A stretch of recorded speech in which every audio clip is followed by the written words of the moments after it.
Motif masih misteri. Ayah Yosua tak menyangka Putri Chandrawati jadi tersangka.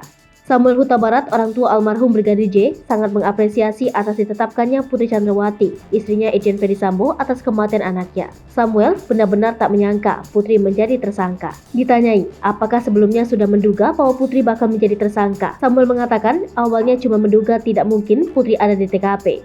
Namun akhirnya, penyidikan tim Sus Bareskrim Polri menetapkan Putri sebagai tersangka. Ditanyai soal hubungan almarhum Brigadir Yosua dengan Putri Chandrawati, Samuel mengatakan bahwa hubungan anaknya dengan Putri dan Irjen Ferdy Sambo itu sangat baik. Namun pastinya pihak keluarga Brigadir Yosua tetap menunggu apa yang menjadi latar belakang atau motif anaknya sampai jadi korban pembunuhan. Istri mantan Kadif Propam Polri, Irjen Ferdy Sambo, Putri Chandrawati, ditetapkan sebagai tersangka baru kasus pembunuhan berencana terhadap Brigadir J. Penetapan status tersangka terhadap Putri membuat jumlah tersangka dalam kasus ini bertambah menjadi 5 orang. Sebelumnya, tim khusus Mabes Polri telah menetapkan 4 tersangka.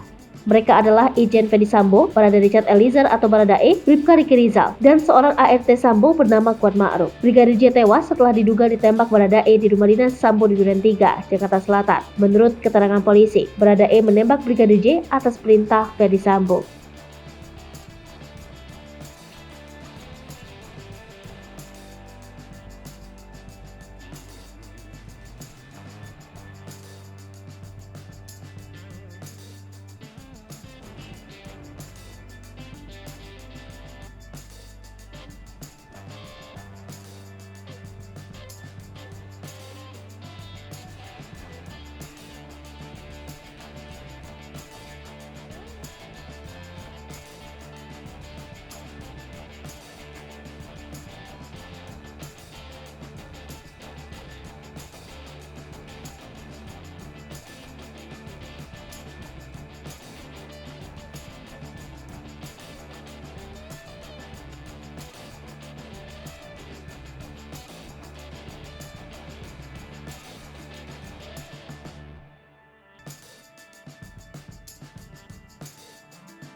Hai pemirsa Sri Popo TV, jangan lupa komen, like, dan subscribe, serta tonton terus berita-berita terupdate lainnya ya.